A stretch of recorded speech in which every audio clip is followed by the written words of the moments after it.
podcast. I'm Molly, and this is my co-host, Not Great Parent Nathan. It's me. Hello. Oh, I should probably say I'm not a great parent either. Now, I did feel very pointed at me. It was like, you're a terrible parent. That your kids It's me, always great Molly, with not so great Nathan. But you don't want to be great. We want to be good. That is true. So we are, our point in every podcast that we do and in our life is to not be great parents. We're trying to be parents that are seeking God first in all that we do and helping our children to do the same. So we would like to live in the goodness of God rather than the greatness that the world defines for us. And that primarily God's goodness is about his character and who he is. I feel like sometimes, we do this intro every time, and so I'm always like I think everyone does it, I hope everyone does in their own parenting, of reevaluating. Is this the right word choice? Yeah, is this the right thing? Is this the right way to say it? And so I kind of play out a lot of, we say we're living in God's goodness. Primarily we're talking about his character, that God in his nature is just good, right? The way John says it in 1 John is that he is light and in him there is no darkness, right? And so there's this idea that I think we want to be people who are pursuing the character of God, the virtues of God, and instead of trying to craft children to be who they are. You know what I mean? Like I heard a psychologist say recently on some podcast, they said that our culture has become more obsessed with personality than with character. Right. That everyone wants to find out what a Harry Potter house are you? Or, we're really into this. What Enneagram are you? Right. And often those things get used to excuse all your personality. Well, you can't say anything because I'm just, I'm a 3 and she's a 2 and that's just how we are. There's no growth for me. Right. Because we're just who we are. That's right. And I think a lot of times that's how it comes to in the world of great parenting.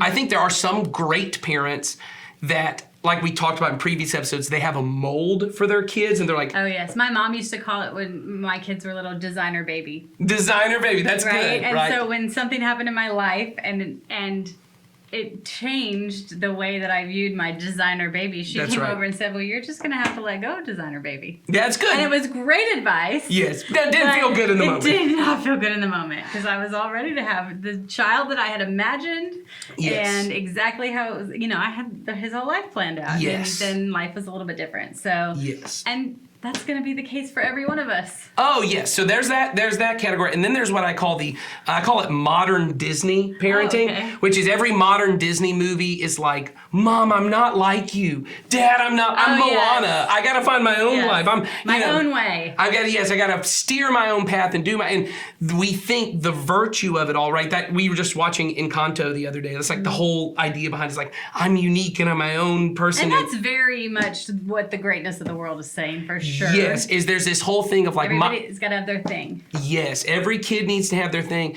And sometimes as a parent, we feel like we are doing something wrong if we say, well, here is Christ-like virtues and character.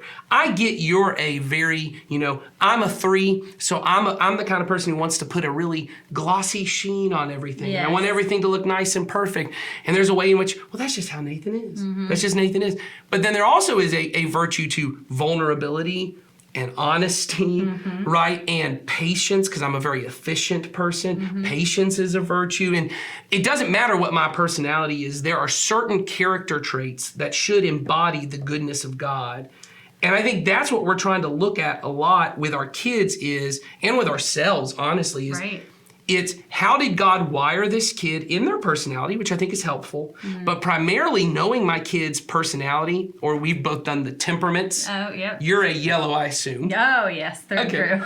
I'm also a yellow. Shocking. Yes, we could find. If you don't know what that means, that's all right. That's all right. We might do an episode on that. We should. It's because really I do think it's helpful to know your kid's personality, and as they get older, when they're in their teenage years and older, to know what their Enneagram is. Yeah, all that stuff is helpful tools to help you steer them towards what Nathan's speaking about, and that is this character that God has designed us to hopefully be. Yes. It doesn't matter if you're a red and I'm direct and I speak and I get things done and I do this. You still also have to be patient and gentle. And it doesn't matter if you're a green and you're like, look, I don't really want to get in the middle of conflict. But you still have to be direct. You have to still speak have to be the honest. truth. And Yes. Everybody has certain things we also have to do within our personality. And I think that goes to kind of the question we're going to talk today about. I think everyone in this area we're going to talk about today, I think everyone has their own, you just find your own way. Oh, for sure. And your own path. You find your own path. And we don't even need to talk about it. Yes, because it's our private thing. Yes, and everyone gets to kind of make up their own mind of how they're going to do it and how everything's going to be handled. And then I think what ends up happening is we have very personality ways of handling this area of our life, and we don't have a lot of character driven. Mm-hmm. Like, what are the virtues? Because there are virtues around this area that really should drive a Christian in handling this area. And what are the things God values that would drive a person who wants to live in his goodness? Mm-hmm. And so if you've probably already if you've seen the podcast description or the title. We're talking about money. We are talking about money. And it's in particular, how do we help our kids learn how to be, and the word that was used in the question, and we'll read it in a second, is financially responsible. Financially responsible. Well, we are doing this episode based off of a question that we got, and the question was submitted in the form, which you can see in the show notes, and we'd love your questions. So if you have questions, any type, send them in to us using that form or that link in the show notes, and this is directly from there. So Nathan's going to read it, and it is about money, and we're then going to dive right in. Yes. So here's the question. I just scrolled past it. What? Here's the question. It's coming up. Just a second. After this commercial break from our sponsors, Sawyer. Box. Do you want a new box every week? Box will send you a new box every month. Read the question. Okay, here we go. What is a reasonable allowance amount for a teenager? What level of financial responsibility should be placed on the child?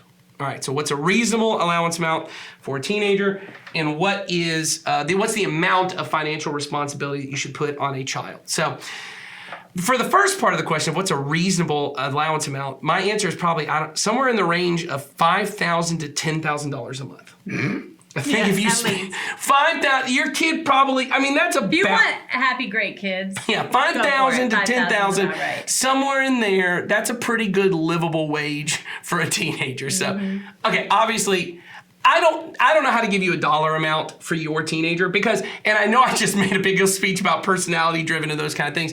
I don't think it is dependent. I do not think the dollar amount is as important as what we'll talk about in the second part of the question, how you teach them to handle their finances. Mm-hmm. So I would say this would be the question I'd ask, and I'll throw it kind of to Molly. I would ask, what is the teenager doing to earn this allowance? Mm-hmm. How old is the teenager? Could they have a job? And this is all I'll say about this. I did youth ministry for a long time. I was also an employer before I was a youth minister, and primarily because I worked at an ice cream shop. I was the assistant manager. Everyone I hired was a teenager. And I should say that until about the last year I was there, and we had to start hiring a bunch of 20-somethings because there were less teenagers applying. And when I started doing youth ministry, every year it got less and less the amount of teenagers who had jobs because parents were telling their kids, school is your job, being a teenager is your job. And I would just say, if teaching financial responsibility is a big thing, getting a job is important for that. The other part of it that's important is once they can get a job, it looks way better on your future employer when you are going to get like an actual career type job out of college if you've actually had work experience before. If you show up and you've only ever been in college, you've never worked a job, that does not look as good as if you've had any kind of work experience with any kind of people who could give you references. But that's a totally different deal. I just think that I always want to say that there's a lot of life skills that learn from scooping ice cream. Well, and on the flip side, I had everything paid for me for life. And so my parents went through my senior year in high school, they decided, we're going to give you an allowance, and this dollar amount we're going to give you every month, and I can't remember, it was a couple $100s. It was for everything I did that they were previously just paying for, and they were like, now we're going to give you the money, and you have to figure out how to, buy shampoo and get a haircut and do this. And it was like a 3 or 4 month period of time right before I left for college so that they could prepare me for school. Wasn't very helpful. Super not helpful because I had no other history in that. So then I went to college. My parents were very generous and paid for college. However, when you have not been prepared financially and it gets paid for as you go into adulthood, it was not easy. And I always say, even if I have all the money in the world, my children are still going to carry some of that financial responsibility for their school because it was kind of messy. As in, like, I went to college when you used to write checks. And wow, there you go. And I went to college my freshman year in this small little town, and I wrote all these checks at the gas station down the street, and I bounced like all of them. Oh my goodness. And I went down to the little bank in Missouri and cried to this little man about how I bounced these checks, and he said, well, you're going to have to take a class. The first time I didn't it wasn't a check. I didn't bounce a check. The first time I overdrafted my account was I was in college. I was already married.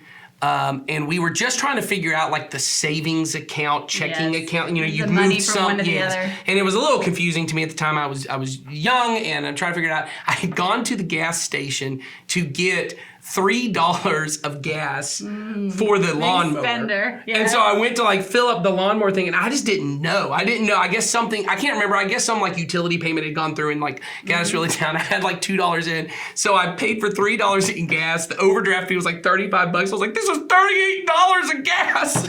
For this little expensive amount of gas of all time. Well, all that to say, though, I think preparing your kids is really important, and I think preparing them doesn't happen quickly.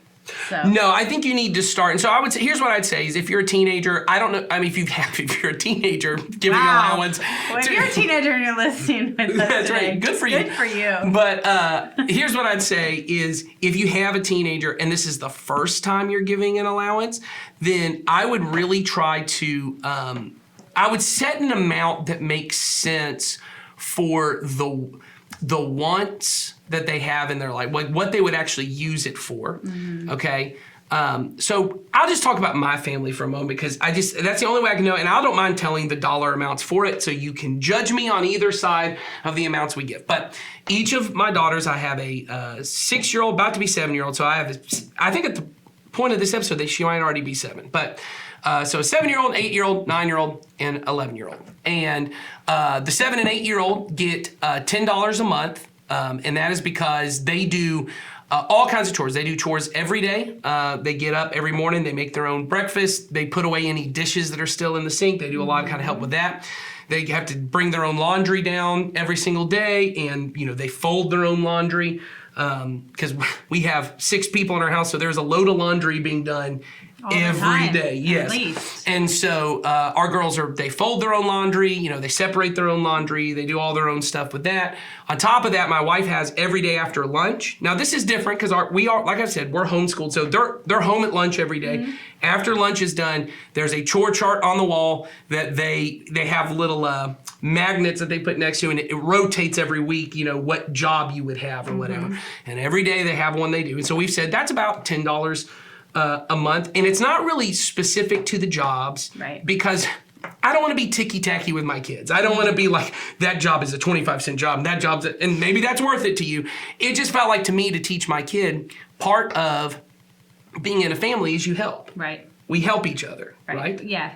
And so when my kids are young, chores are how they help. Mom and Dad, we cook most of the meals, but I want you to know how to cook your own food, and I want you to know how to do your own stuff. And so they pitch in on a responsible level of carrying their own weight. And then part of us, because we're the ones who go out and make the money, is I'm going to give you little bits of money so that you can practice learning how to be responsible for your stuff.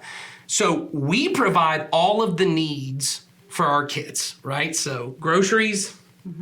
I pay the mortgage. They don't have to pay into the mortgage. Come on. That's right. They don't have to, all the things that they need. But outside of that, right? Outside of food, clothing, and, shelter, almost anything else that they want that is extra, they have to pay for. So if they want a toy, Like optional things. Yeah. So anything that they would want, they're allowed to save up for stuff if they want to save up for it, which they've done several times. I'm like, oh, I had two of my girls really wanted a video game that they were going to play together. And so they both saved up, I think like $25 each. And that took a couple months. And then they went and paid for it. We go to the movies as a family once a month. And my wife and I, we pay for the tickets and the popcorn. And we say, that's for everybody. That's what mommy and dad. That's our entertainment for our family. Yep, that's what mom and dad are willing to pay. But if you want candy at the movies, it's $4 a candy, which is ridiculous, but that's what it is. Yeah. And they can go into their allowance and they set it aside. And so my girls, even at 6, 7, 8, they're having conversations when they go to the grocery store with us and they see a little toy that's $5. They ask me, Daddy, if I buy this, will I have enough money to get candy at the movies? Because they've had enough times where they didn't, right? And they realize, now I don't have money for candy at the movies. And then I, as dad, have to be the mean daddy. It's like, well, you don't have money and I'm not paying for it. Right. And then they have to sit through the movie just eating popcorn. How horrible is that? How horrible. Terrible. Gosh, you are mean. It's rough at your house. Right. So these are young kids. My older daughters, my 9-year-old, my 11-year-old, they each do an additional job every week. One of them cleans the downstairs bathroom, which is a half bath. And that she gets $5 extra a month if she does that every week. Okay. And then my older daughter cleans the upstairs bathroom, which is a full bath, so it has a tub with so she's got to clean that. And it's nasty because it's the one that all the girls use, so it is. I'll just tell you this. I thought boys were disgusting. Girls got a whole nother level with them bathrooms, man. That is something really else. Gross. And so and you got 4 in one. I got 5, yes, and they haven't even hit the teenage years yet. So I don't know what's happening there. That price tag's gonna go up. Yes, exactly. That's gonna be a more expensive job. If they do all of that, and we've actually had one of my daughters complained about doing it so much that I eventually said, okay, I'm gonna go to one of your younger daughters. You're going on strike, so I'm going into the market to find another person, and I paid her the $5 a month to clean that bathroom instead. And I said, well, she's going to do it. She's willing to do it. And next month, the older daughter came back and goes, I think I can do it I again. think I'll take that money back by doing that. And now at their age, I feel like that's an good. appropriate level of financial. They understand the concept of, if I spend money here, I can't spend that money here, right? And if I really want something here, I may have to save up for it. Right. And all of those things happen. You were saying you have a similar way. It's not kind of like a consistent monthly thing. We don't do a consistent monthly allowance. I call chores contributions. Like, you're living in this home, so these are your contributions. Yes, I think that's and great. So, it's basic stuff. Sure. Trash, putting away your clothes, keeping your room moderately clean. What is the least favorite chore or contribution in your house? Well, all of them. Just kidding. Oh, okay. The least favorite is definitely putting laundry away. And that's probably because my oldest child is sort of a clothing junkie, and he changes so often. It's because he goes to baseball, he goes to school, he, changes occasionally. Sure. And so then I say, well, let's not have any more clothes for you to put away. Which is perfect. Because I will say, one of my daughters was that way. She often would change her outfit several times. And then when she got to the 2 or 3 weeks where she had multiple things of clothing, she eventually was like, I'm going to stop changing so much because I hate putting this away. So that's great. That's great. Yes, he hated putting it away. So he usually gives us a hard time. He'll take the basket upstairs, and then I'll come up and the basket's still there, and he's kind of dawdling around doing something else. And so that's the least favorite one. But you know what? That's my least favorite one too. So I totally get it. So we call it contributions, but then we have not done an allowance per se. Occasionally we'll have them do certain things that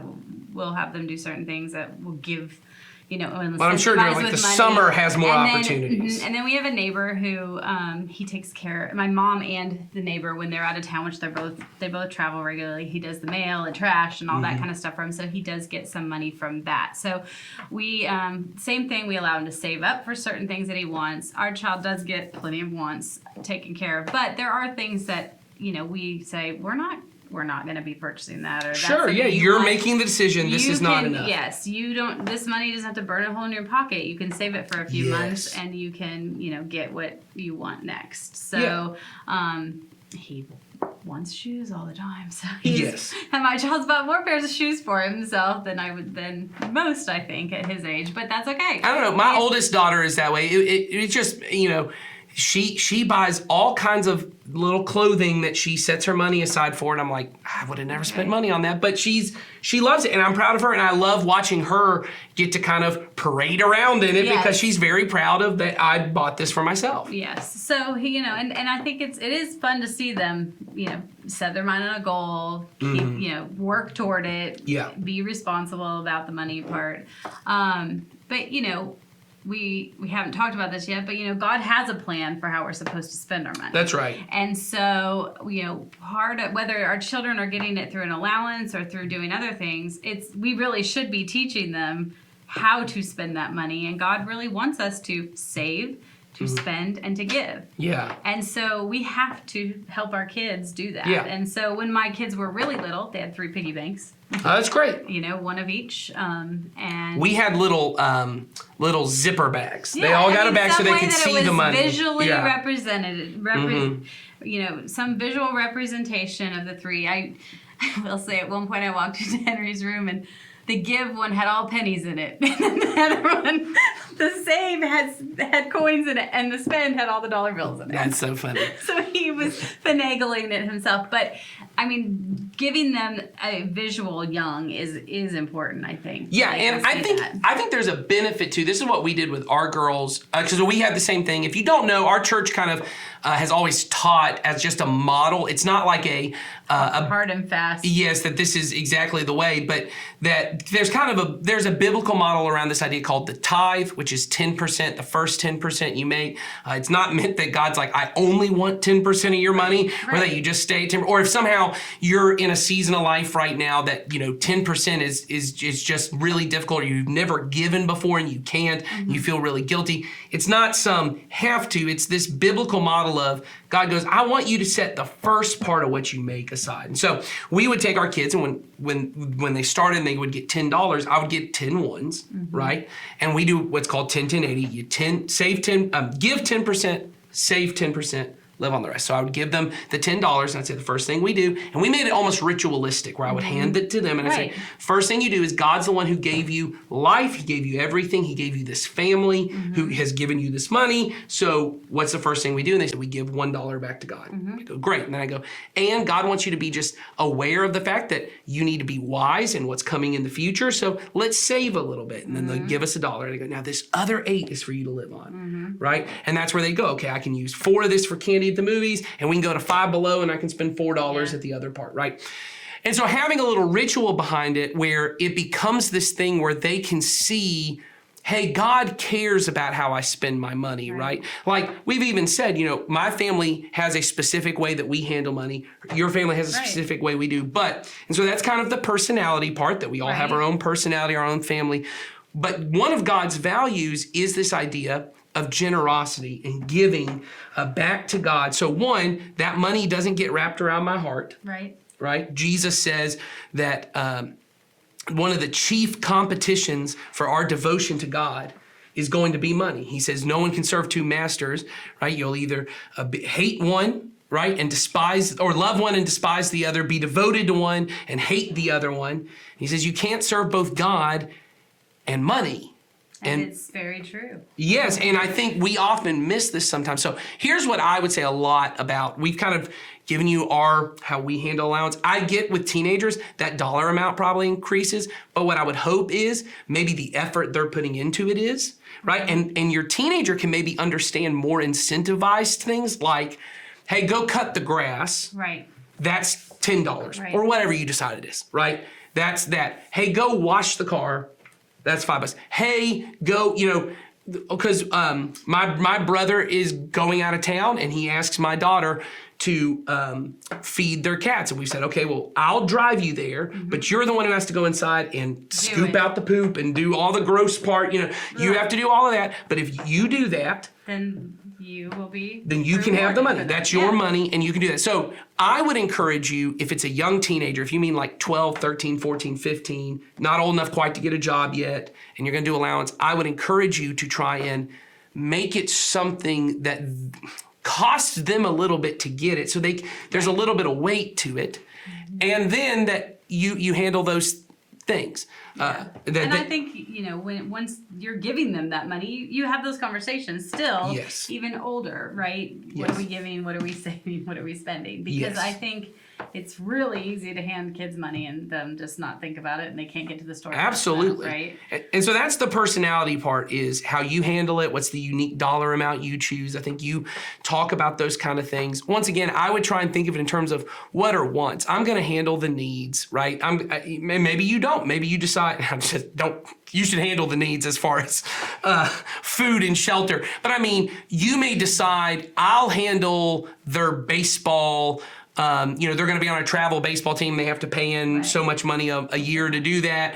I'll cover that. Or maybe you tell your kid, hey, I'm not going to pay for that, and you need to go do fundraising for that, there's nothing wrong with that. There's nothing wrong with you saying you want to do that. You can decide all of those things, obviously, because it's your money. I think there is a character of God way, though, because we know this has the temptation to get wrapped around our child's heart, that greatness makes you want to live for money. And, when I hear people say, make you want to live for money, I know a lot of us go, I'm not a greedy person. I don't care that much about money. Yeah, but you know what living for money is? And I'll just say about myself, it's the Vanguard app on my phone that I every so often go, well, let's just see how the stocks are doing today. I've had to tell myself, I'm just not allowed to open that. I can look at it every 3 to 4 weeks. I can't look at it every day because there's something not right with my heart that early in the morning, the first thing I do is check to see how much money you have. Yeah, first thing I do is I do my Bible reading because I'm a good Christian. I do my Bible reading first, Molly. Followed by a money check. And then after I do my discipleship email, I go, let's just check and see what's going on with that money, right? And everyone goes, well, that's just wise investments and wise savings. You're trying to. There's a level to which when my thoughts are consumed by it, or living for it is, I'm really consumed on whether we're going to get to do a vacation this year. Right? Or the vacation I want to. Or the vacation I want. Or even you may have to go, hey, this year things are really tight, and what would be best in order for me to continue to give money to what God would say I need to give money to? Maybe this year we do a staycation, we just hang out and we do this. And I'm not saying it's wrong to do vacation. What I'm saying is that thing in my body that makes me cringe up and say, oh, but a good life, right? A great life is found in being able to retire at the age I want to retire, and being able to go on vacation the way that everyone else gets to go on vacation, and in parenting to make it where my kid never even has to think about money. Maybe you grew up in a really think about money. Yes, maybe you grew up in a very difficult financial situation where you actually had to contribute financially. Yes. You were a teenager, and your parents needed you to help, and maybe you always felt a lot of stress with that. And so now you look at your kid and you go, I don't even want them to think about money. And we feel like that's what a great life is. But at some point they're going to think about money. And more than that, I don't think it's even what we think about money as much as the ways that we're not aware. We're not thinking of how our money gets wrapped around our heart. Oh, right. And so I think when we talk about financial, that's the second part of the question. What is a financial responsibility that should be on a kid? I want to talk about less of the financial responsibility in the terms of what we mean by personal responsibility. I have a quick answer to that question if we want to answer. Go for it with the quick one and then we'll elaborate. You know that. Yes, the quick answer I have I think financial responsibility for a child should be like personal responsibility for a child. And this is what I mean. Molly gave a great example of, I love the word contribution. In fact, I may start using that just as in the language we say with our kids, because that is what I'm trying to teach. You do your own laundry because no one else should be doing your laundry. Those are your clothes. They came off your stinky body. You should be the one. Just like I would teach with a baby, I have to wash my baby in the bath. But my 9-year-old, I don't need to be going in the shower making sure she's washing her body. She needs to be doing that. That's personal responsibility. And like with breakfast, I want my children to be able to cook their own food, not because I can't, and I want to make it with love and all those things. Oh, with a little sprinkle of love on top. It's just personal responsibility. I want you to know that you're capable of doing these things. I think financial responsibility is the same thing. If it is something you are capable of providing for yourself, I want to teach you in the ways that I can. My kids are not capable of providing a mortgage. or providing the grocery bill or the utility bill. That would be irresponsible of me to place that onto them. Right. But they are more than capable of providing candy at the movies or a toy for themselves, or like you said, saving up to buy something they want that I go, I don't want to spend the money on. So that's what I would say for a teenager.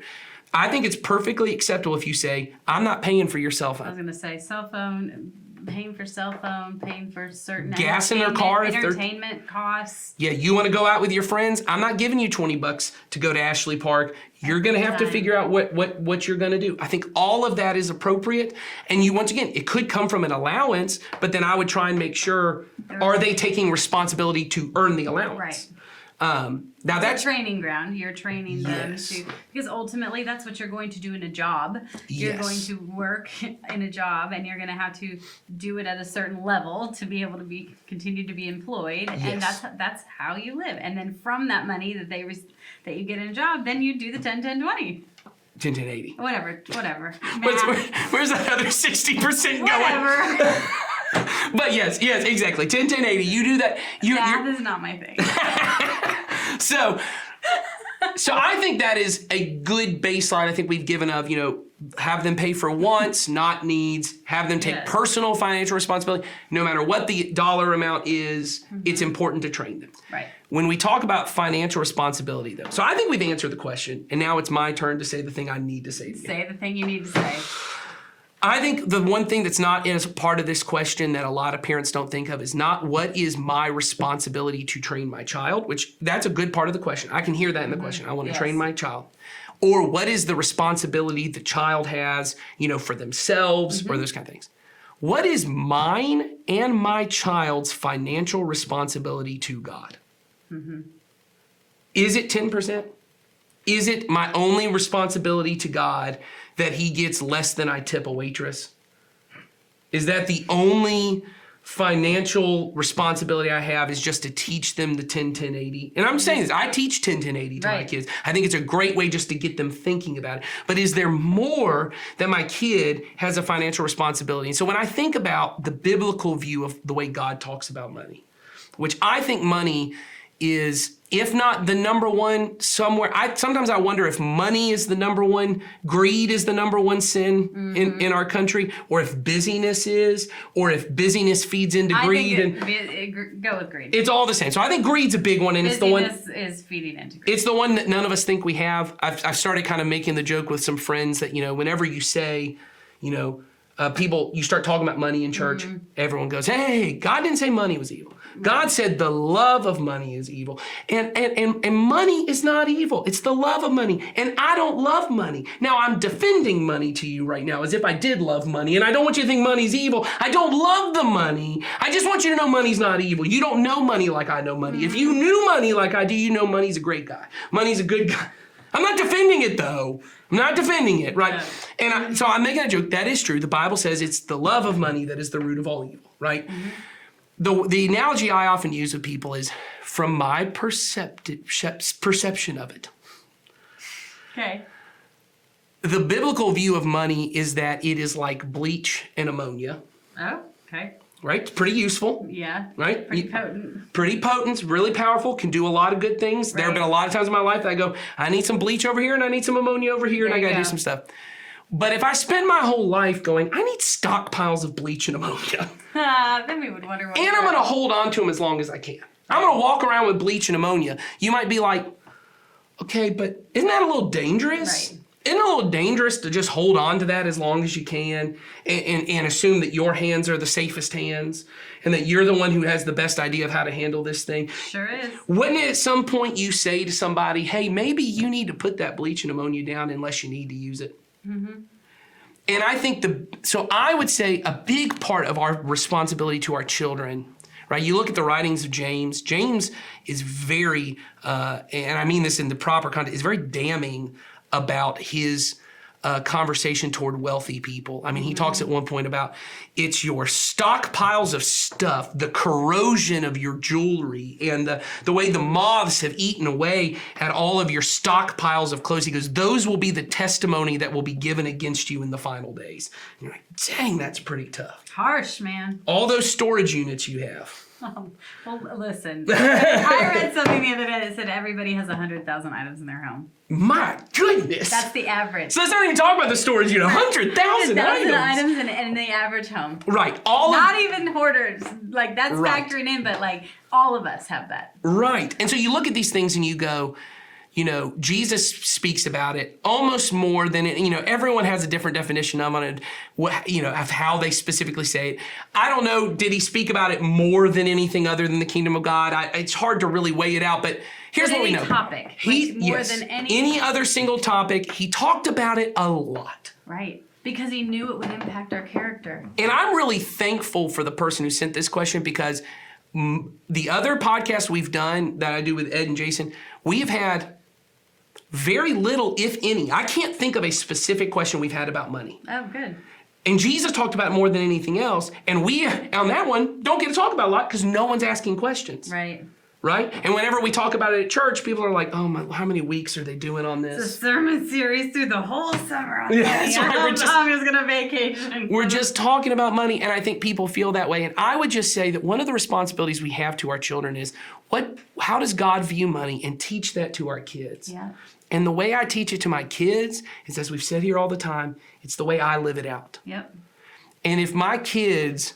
if your kids never see you give money... Yes. Then your kids will not be as inclined to give money. Or if you don't include your kids on certain things like, hey, we're doing Christmas in Coweta, and so we're going to buy gifts for people. And they don't see that you go, hey, we're gonna give good gifts to people. We want to give to take care of this. Or, I would encourage you as a family to take a compassion child, or to get involved with some charity that you could give to, and let your kids know, hey, we give to the church, right? My kids know that because they give to the church, and they know that mommy and daddy do, and they know this is an important thing to us. And my kids also know there are regular times. One of the things we've worked on this year is we want to increase the amount of money that we're giving. As I've said, we've always given to the church, and we're continuing, obviously, to give to the church. But we always go, hey, we wanted to increase what we could give to causes that we know God cares about. Because Jesus said, where your treasure is, that's where your heart is. And I realize there's a lot of situations in our world, if I'm honest, I don't care that much about. I would say I care about it if I talk to you about it, but I don't pray about it a lot.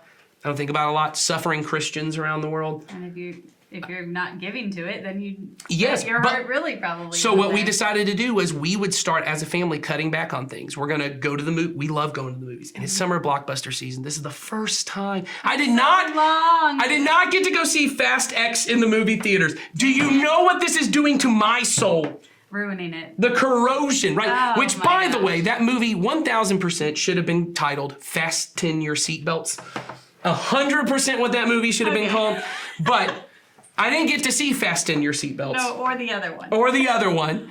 You're deprived. But we told our kids, hey, my girls really wanted to go see The Little Mermaid. Oh, I bet. And we said, hey, it costs us about $100 to go to the movies. And I said, instead of using it on that, because we had gone earlier to see Guardians of the Galaxy 3, which I know producer Sawyer is on board with everyone going to see. He's like, right? That's worth it. Yeah. Yeah, I'm tired. Okay, Sawyer's falling asleep. We have put our producer to sleep. We better. Sawyer wants us to wrap this whole thing up. Sawyer's like, guys, stop. And instead, we said, hey, we're going to spend time when we go out to eat, and we're not going to spend money on that. We're going to pray about. Yeah. Hey, we're giving money to this, and we're going to do this. And I'm not saying that's what you need to do. What I'm saying is we have a responsibility to our children to teach them a godly view of money, which is, it is a good gift God gives to us, but it was never meant to just stay in my hands. Right. And it was certainly not meant to solely be used for me. There's really good blessings. So then when this Friday, when we go see Spider-Man Across the Spider-Verse, which we chose to see instead of Little Mermaid, my kids are going to be like blown. I am excited for that. Oh, okay, there you go. But woke him up. We talked about Spider-Verse. My kids will get to do that, and we're going to pray when we go and say, hey, God, thank you for this blessing that we get to do. But God, we know there's a lot of people that not only do they not get to go do this fun stuff, they don't even have all that they need. Right. And so we want to care about that. We want to use the money that we could have used to go do something else to do this. And I'm not saying you need to do that. What I'm saying is you do have a responsibility to your child and to your teenager to help them understand God's view that money was not meant for my greatness. It was meant to help me become good. Yeah, and just remember that money is going to be the chief competitor for their heart. Yes. And part of what we want to do is make sure that we prepare them Yes. to be ready for that. Yes. And to already have practices in their life Yeah. that keep them, those guardrails we always talk about to keep them focused, and so that the competition for their heart isn't swayed as easily. I think that's great. So I hope that helps, and I hope we were practical, but I hope we also kind of set your sights on a different target than just how can I help my kid handle money in a great way, Right. and how can they handle it in a good way, like God would want. And them to. as for the dollar amount, it's up to you. That's right, And go see $5,000. Spider-Man Across the Spider-Verse. Oh. if you haven't In already. theaters June 2nd, Go which to- this has been out for Go like to the Little Mermaid because month, Nathan's right? kids are getting yes, fried and that day. come bootleg it. Oh yeah, there we go. Send it to me. They're on a writer's strike right now. Oh, they don't need they the don't extra care. money. Send it to me. All right, send us more questions. Yes. Use the link below. Thanks for being with us today. Have a good one. See ya.